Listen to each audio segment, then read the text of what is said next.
열왕기상 18장 36절로 40절 말씀입니다.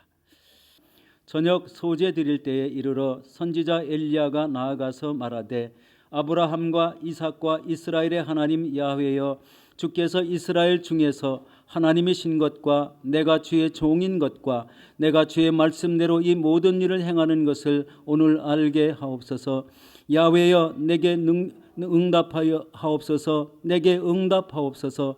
이 백성에게 주 야훼는 하나님이신 것과 주는 그들의 마음을 되도록히심을 알게 하옵소서 하매 이에 야훼의 불이 내려서 번제물과 나무와 돌과 흙을 태우고 또 도랑의 물을 핥은지라 모든 백성이 보고 엎드려 말하되 야훼 그는 하나님이시로다. 야훼 그는 하나님이시로다 하니 엘리야가 그들에게 이르되 바알의 선지자들을 잡되 그들 중 하나도 도망하지 못하게 하라 하매 곧 잡은지라 엘리야가 그들을 기손 시내로 내려다가 거기서 죽이니라. 아멘. 우리 기도의 자리에 나오신 여러분들을 사랑하고 축복합니다. 오늘 저는 이 말씀을 의지해서 불로 응답하시는 하나님 이런 제목으로 은혜를 나누도록 하겠습니다. 오늘 본문에 보면 우리 금요일 날 우리 기도해 드렸던 그 뒷부분의 내용이죠. 오늘 본문을 보면 여러분 바알과 하나님 사이에 누구를 믿을지 결단을 꺼려하는 이스라엘 백성들 앞에서 엘리야는 바로 하나님을 우리 참 하나님을 가릴 수 있는 영적 전투를 제안하는 거죠. 이때 바알 선지자가 우리 450명이 참석했습니다. 본래 엘리야는 아합에게 아세라 선지자 400명도 우리 갈멜산에 함께 오도록 우리 청했는데 오늘 18장 본문에 보면은요 아세라 선지자는 참석하지 않았고 바알 선지자 450명이 참석한 것을 보게 됩니다. 엘리야는 이 두 마리의 송아지를 택해서 한 마리는 바알에게 제사하도록 하고 다른 한 마리는 야훼 하나님을 위해서 제사를 드리자는 제안을 합니다. 그리고 두 송아지를 각을 뜨고 또 각을 뜬 우리 송아지를 나무에 얹어놨는데요.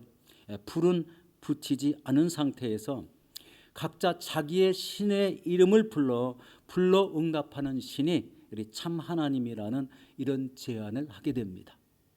그러니까 이 제안을 했을 때 바알 선지자들도 그것을 오케이 했고 그리고 하나님을 섬기는 선지자는 지금 엘리야 한 사람뿐이 없으므로 엘리야가 이렇게 제안을 했기 때문에 엘리야가 이것을 이루기 위해서 애를 썼을 것 같습니다. 여러분 한마디로 기도 대결을 청한 것이고 이거는 영적 전쟁입니다. 영적 전투를 한 거예요. 바알이라는 우상을 섬기는 사람과 하나님을 섬기는 참된 우리 선지자 한 분이 우리 450명을 상대로 우리 영적 전투를 청했던 것입니다. 이것을 통해서 보면 본문을 보면은요 바알 선지자들이 먼저 그들을 바알 앞에 바알의 이름을 불러가며 제사를 그러니까 기도를 하는 거죠. 각을 뜬 송아지를 삥 둘러서 우리 빙빙 돌아가며 이제 바알 선지자에게 바알의 이름을 불렀을 때 불이 내려달라고 기도하는 거죠. 여러분 이 기도를 했는데 응답이 없습니다. 아침부터 정오까지 기도했을 때 응답이 없게 되자 그들은 어떻게 했어요? 몸에다가 칼로 창으로 상처를 내서 피를 흘려가며 우리 막 떠들면서 기도했다는 겁니다. 그래서 저녁 소제 이를 때까지 기도했다고 합니다. 그러니까 아침부터 점심을 지나서 저녁 소제까지 6시간 정도를 이 바알 선지자들이 기도했다는 거예요. 그런데 아무 일도 일어나지 않았습니다. 참 우상이라는 것이요 그렇게 열정적으로 섬겼는데 아무 일도 하지 못하는 이런 우상을 섬겼다는데 참 이 인생의 허무함을 느껴지지 않았을까? 그 사람들은 아마 이런 것은 잘 알지 못했겠지만 우리가 볼 때는 아무것도 아닌 그 헛된 우상을 섬기고 살았다. 이것이 얼마나 허무한가를 알게 하는 그런 내용이었습니다. 그러나 엘리야는 어떻습니까? 한 번의 기도에 하나님께서 불로 응답하시는 하나님이심을 우리 증언하는 그런 기도가 나타나게 되었습니다. 한 번의 기도, 불로 응답이 되고 그리고 도랑의 물까지 모든 제단을 다 태우는 그 하나님 그것을 체험하게 되었습니다. 오늘 저는 이 사건을 통해서 우리 하나님이 주시는 교훈이 무엇인지 우리 함께 살펴보고자 합니다. 첫 번째는 여러분, 하나님은 담대한 사람을 쓰십니다. 엘리야는 타락한 이스라엘 백성들을 구원하기 위하여 여러분 하나님께서 택한 사람입니다. 그가 어느 날 아합에게 나타나 이렇게 말하죠. 내 말이 없으면 수년 동안에 비도 없고 이슬도 있지 아니하리라고 합니다. 그게 17장 1절의 말씀이었어요. 지난 금요일 날 말씀한 내용입니다. 그리고 하나님의 인도하심 따라서 그릿 시냇가에 숨고, 그리고 물이 없어질 때 우리 어디 시돈이죠. 시돈에 있는 사르밧 과부 집으로 피합니다. 하나님은 과부에게 명령해서 엘리야 선지자를 공개하도록 그렇게 약속하죠. 그런데 오늘 본문에 보면 3년이 지난 그 시점에서, 그러니까 사르밧 과부 집에서 거처한 3년이 지난 시점에서 엘리야가 아합 앞에 이렇게 나타나게 됩니다. 열왕기상 18장 17절 말씀입니다. 엘리야를 볼 때 아합이 그에게 이르되 이스라엘을 괴롭게 하는 자여 너냐라고 이렇게 말합니다. 아합이 지금 엘리야에게 하는 말씀이죠. 그때 이세벨이 야훼의 선지자들을 다 죽였을 때입니다. 하나님을 믿는 사람은 고사하고 하나님을 우리 섬기는 이 선지자들, 하나님의 선지자들을 다 처단을 했다는 그런 이야기죠. 그러나 성경을 보니까 거기에 오바댜라는 사람이 7천을, 우리 하나님은 7천을 남기셨고 100명을 우리 50명씩 굴에 남겼다는 그런 이야기도 기록되어 있는데, 바로 그 이야기는 여기에 빠져 있는 것 같습니다. 여러분, 하나님을 섬기는 선지자가 다 우리 죽게 되는 그런 이유는 우리 바알을 섬기는 이 여자인 우리 왕비인 이세벨이 얼마나 악한가, 이런 걸 생각하게 보게 됩니다.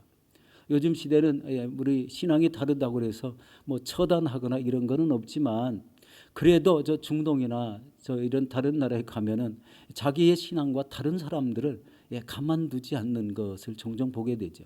하나님의 복음을 전한다고 해서 우리 순교하는 사람들이 있는 걸 보면 자기 가진 신앙을 꿋꿋이 지키려고 하는 그런 모습을 종종 보게 됩니다. 여기서 엘리야는 어떻게 했습니까? 담대했습니다. 주저하지 않았습니다. 하나님의 뜻을 이루고자 하는 그 열심이 엘리야를 사로잡고 있었기 때문에 그렇죠. 이때 엘리야가 아합에게 제안을 합니다. 열왕기상 18장 19절입니다. 그런즉 사람을 보내 온 이스라엘과 이세벨이 상에서 먹는 바알 선지자 450명과 아세라 선지자 400명을 갈멜산으로 모아 내게로 나오게 하소서라고 합니다. 여러분, 지금 엘리야의 주변에는요, 엘리야와 뜻을 같이 하는 하나님의 선지자가, 하나님의 백성이 아무도 없습니다. 오직 주변에는요, 다 바알을 섬기는 이런 사람들이고 바알 선지자, 그런 우두머리 되는 사람들만 여기에 다 모였다는 거예요. 여러분, 그런 속에서 이렇게 담대할 수 있겠는가? 그리고 아합이라는 이스라엘 왕에게 그냥 자기 스스럼 없이 자기가 제안하는 그런 말들을 보면은요, 얼마나 담대하게 외쳤는지 알 수가 있습니다. 여러분, 하나님의 뜻을 이루기 위한 여정은 때로는 자신의 목숨을 내놓는 이런 담대함이 필요하다는 것을 보게 됩니다. 우리 죽는 자리에 있어도 하나님은 절대 죽지 않게 하십니다. 오히려 그 사람을 통해서 하나님의 뜻을 이루게 하신다는 것을 우리 보게 됩니다. 여러분, 하나님은 우리를 택하시고 하나님의 일에 하나님의 택한 자가 동참하기를 원하십니다. 오늘날도 그렇습니다. 하나님은 이 땅에서 이 시대에 하나님의 뜻을 이루기를 원하시는 것들이 있죠. 여러분, 그게 무엇일까요? 온천한 만민에게 복음을 전하는 것. 특별히 코로나 시대에는 어떤 뜻이 있을까요? 우리의 악함을 다 떠나고 우리의 믿음을 겸비해서 하나님 앞에 엎드리는 것, 이런 기도자의 자세를 갖추는 것, 그것이 바로 역대하 7장 14절에 그대로 나와 있습니다. 여러분, 이 시대 속에 이렇게 하나님의 마음을 알고 하나님의 뜻을 담대히 전할 수 있다는 것은 진정으로 우리 하나님이 우리 그 사람을 통해서 역사하심이 나타나게 하는 그런 사람이 될 것입니다. 여러분, 이 시대에 바로 이렇게 하나님의 마음을 가진 자들이 바로 하나님께 쓰임을 받는다는 겁니다. 우리 나가서 복음을 전하고 우리 선교지를 확장시키고 그 자리에 교회를 세워나가고, 그리고 가까운 마을에 나가서 복음을 전하는 이런 모습들이 바로 우리를 통해서 우리 하나님의 뜻을 이루어나가는 그런 모습이 될 것입니다. 여러분, 우리 시대에 이 하나님의 뜻을 알고 하나님 앞에 기도하는 모든 일들에는 하나님의 역사하심이 생긴다는 거예요. 우리 믿으십니까? 하나님의 뜻을 이루기 위해서 하나님의 마음을 품는 자들은 그 기도한 대로 이루어지는 하나님의 역사가 있다는 것을 증명하는 것입니다. 이런 하나님의 역사와 뜻을 이루기 위해서 또 다른 우리 형태에 필요한 것이 있습니다. 바로 성령 충만한 신앙입니다. 여러분, 성령에 충만할 때는요, 담대합니다. 무서움이 없습니다. 하나님이 함께 하시기 때문에 두려움도 없습니다. 그래서 이 엘리야가 아합 앞에 어떤 우리 바알을 섬기는 450명 선지자 앞에 조금도 두려워하지 않고 담대하게 외치는 것을 볼 때 바로 이 엘리야 선지자는 바로 이 성령에 충만하고 그리고 하나님의 은혜 가운데 조금도 두려움 없는 이런 담대함을 가졌다는 것을 보게 됩니다. 이런 사람을 통해서 우리 하나님의 행하시는 일을 알리게 됩니다. 그리고 그 뜻을 이루어 나간다는 이런 모습을 살펴보게 되는 것입니다. 여러분, 이 시대에도 여러분 하나님이 쓰시는 가운데에 우리 담대함을 잃지 않고 우리 나가시는 여러분들이 되시길 바랍니다. 담대한 신앙, 성령에 충만한 신앙, 그리고 하나님의 뜻이면은 담대히 외칠 줄 아는 이런 신앙을 가지시기를 바라겠습니다. 두 번째는 하나님과 세상과 하나님 사이에 머뭇거리지 말라는 것입니다. 열왕기상 18장 21절 말씀입니다. 너희가 어느 때까지 둘 사이에서 머뭇머뭇하려느냐. 야훼가 만일 하나님이면 그를 따르고 바알이 만일 하나님이면 그를 따를지니라고 하십니다. 오늘날 심각한 현상은 여러분 하나님을 믿으면서도 세상의 물질을 취하기 위해 온 힘을 기울이는 것을 보게 됩니다. 여러분, 이것은요, 물질이 나쁘다는 것이 절대 아닙니다. 사람들이 하나님보다 더 물질을 선호한다는 말입니다. 하나님보다 더 앞서서 물질을 찾는다는 겁니다. 이런 것을 여러분 이런 물질의 영을 맘몬의 영이라고 합니다. 맘몬의 영. 현대의 이 재물의 영, 만물의 영 시대에는 그 맘몬에게 그 마음을 다 뺏겨서 우리 맘몬의 영은 하나님을 믿는 자들을 믿음에서 이탈시키게 만들 수도 있습니다. 잘 믿는 사람이 이 재물 때문에 그만 믿음을 다 잃어버리고 구원까지 잃어버리는 그런 사건도 생긴다는 것입니다. 참 안타까운 일이죠. 요즘은 이런 재물 만능 시대가 되었기 때문에 누구든지 이런 재물로 인해서 부유하려는 이런 마음이 없는 사람은 없을 것 같습니다.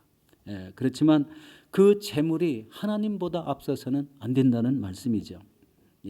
그런데 이런 두 주인을 하나님은 섬기지 말라고 하십니다.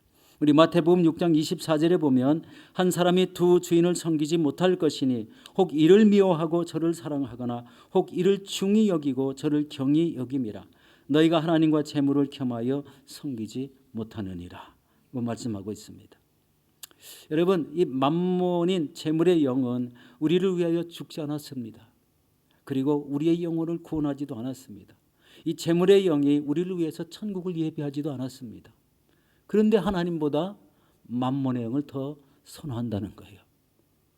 그러면은 우리가 생각해 봐야 될 것 있죠. 그러면 하나님은 뭡니까? 하나님을 섬기는 하나님의 말씀이 그 안에 역사하지 않는다는 이런 결론을 갖게 되죠.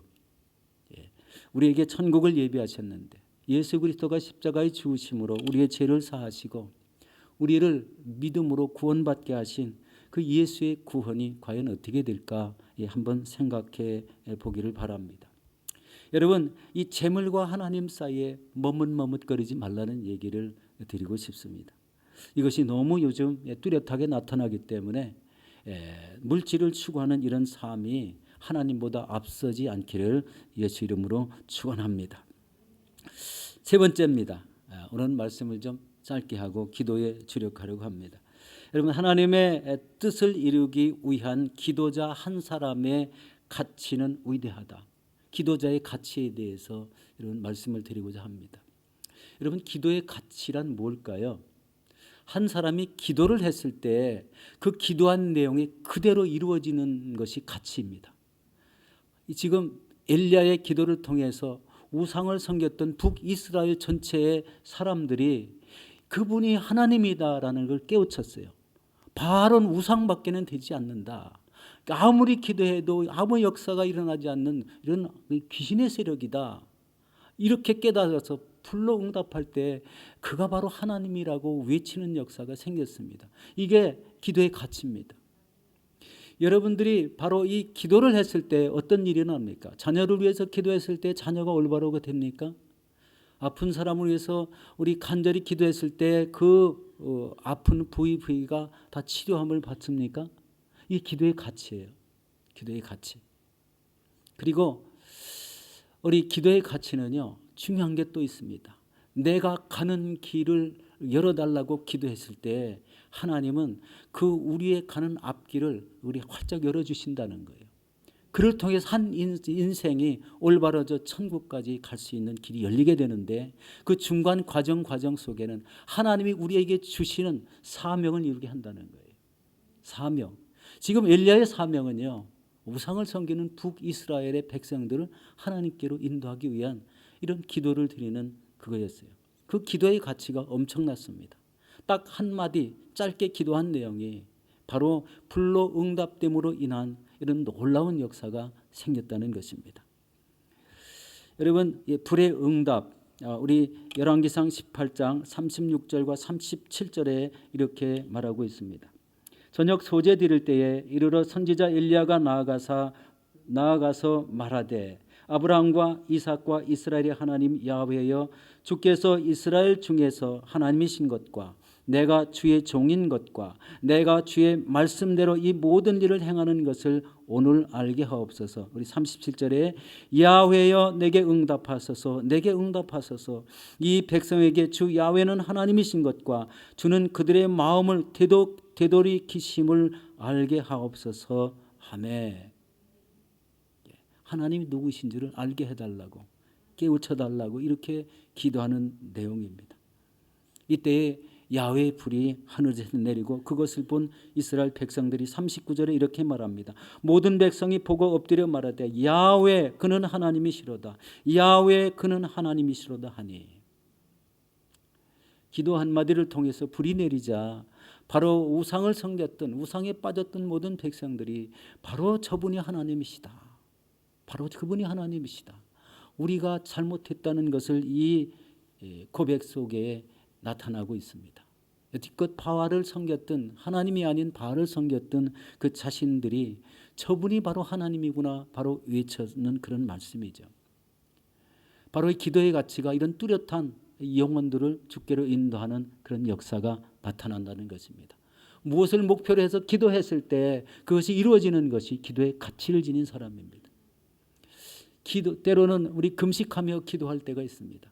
금식기도 아주 엄청난 능력이 있습니다. 하나님 앞에 금식하며 집중하기 때문에 기도하는 것이 뚜렷합니다. 그래서 그 기도가 많이 이루어지죠. 이 선교사로 나가신 분들 그 선교지에 있습니다. 여러분 주변 사람들은 자기와 똑같은 언어를 쓰는 사람이 없었을 때 얼마나 힘들겠습니까? 그런데 그 속에서 사역할 수 있는 것은 성령님이 함께 하시고 그 속에서 그 사역 속에서 이루고자 하시는 일들을 하나하나 이뤄나가는 것, 영혼 구원을 위해서, 마을 단위의 구원이 일어나기 위해서, 그 나라 민족이 구원을 얻기 위해서 이런 사역을 감당할 때 하나님은 그 한 사람을 통해서 그 영혼 구원을 이루어 나가신다는 거예요. 우리 교회가 2021년을 맞이해서 이런 놀라운 역사들이 끊임없이 일어나게 될 줄로 믿습니다. 2021년도 우리 12가지 목표를 교회에서 세웠습니다. 그것을 여러분 잘 생각해 보십시오. 우리 한 달에 한 건씩 목표가 이루어져야 돼요. 작은 목표는 아니죠. 그런데요, 힘을 합쳐야 된다는 걸 느낍니다. 각자 자기 길로 가는 것 같이 신앙생활을 하면 이루어질 수가 없습니다. 그러나 하나님의 백성들이 이 목표를 이루기 위해서, 우리 교회 성도들이 이 목표를 이루기 위해서 하나가 된다면 우리 12가지 이 목표가 아름답게 이루어지는 역사가 나타날 줄로 믿습니다. 하나님의 불이 내리고 그것을 본 이스라엘 백성들, 이 고백처럼 우리도 바로 우리가 추구하는 것을 간구할 때 하나님의 뜻이 이렇게 이루어질 때 우리도 이런 고백이 일어나지 않겠습니까? 하나님 제 기도를 들어주셔서 이런 역사가 일어났군요. 하나님 제 기도를 들어주셔서 우리 어려운 이웃들이 우리 진정으로 좋은 환경에 있게 하시고 병자들이 낫게 하시고 문제들이 해결되게 하시는군요. 바로 이런 것을 깨닫게 되지 않겠습니까? 그것을 통해서 우리 하나님 앞에 더욱더 큰 영광을 돌리는 이런 삶으로 이어지게 될 것입니다. 여러분, 찰스 스펀전이라는 목사님이 이렇게 얘기했습니다. 성도에게 기도가 가장 가치 있는 자리에 있지 않는다면 교회 안에 어떠한 변화도 일어나지 않을 것이다 라고 경고를 했습니다. 기도하는 사람들, 성도에게 기도가 가장 가치 있는 자리에 있지 않다면 아무 역사도 일어나지 않는다는 거예요. 그렇다면 여러분, 이 자리에 나오신 여러분들의 기도가 우리 교회를 살리는 기도가 되는 거고 우리 교회 목표가 이루어지는 기도가 될 것입니다. 오늘 환우들을 위해서도 또 기도할 텐데요. 여러분이 합심해서 우리 저와 함께 합심해서 또 기도하는 이런 모습들을 통해서 바로 환우들이 낫는다면 거기에 기도의 가치가 일어나서 놀라운 하나님의 은혜 가운데 치유가 일어나게 될 줄로 믿습니다. 바로 이것이 기도의 중요성이고 바로 하나님께서 엘리야 한 사람을 통해서 북왕국을 우리 하나님께로 인도하고자 했던 그런 취지가 여기에 들어있다는 것을 알게 됩니다. 우리 사랑하는 성도 여러분, 하나님께서 택하심을 받았다면 여러분 담대한 신앙을 가지시길 바랍니다. 성령에 충만하시고 성령의 인도하심이 뚜렷한 신앙을 간구하시기 바랍니다. 그리고 하나님과 사람, 세상과 하나님 사이에서 머뭇머뭇하지 않는 이런 신앙을 갖기를 바랍니다. 하나님보다 재물을 앞서지 않게 하시기 바랍니다. 재물이 하나님보다 앞설 수가 없습니다. 우리 두 주인을 섬길 수 없듯이 재물이 생겼다면 하나님 나라를 위해서 우리 영광을 돌리시기를 바랍니다. 그리고 우리의 기도의 가치가 한 민족을 깨우칠 수 있다는 것을 아시고 오늘 이 밤에도 뜨겁게 기도하시는 저와 여러분들이 되시기를 예수 이름으로 축원합니다.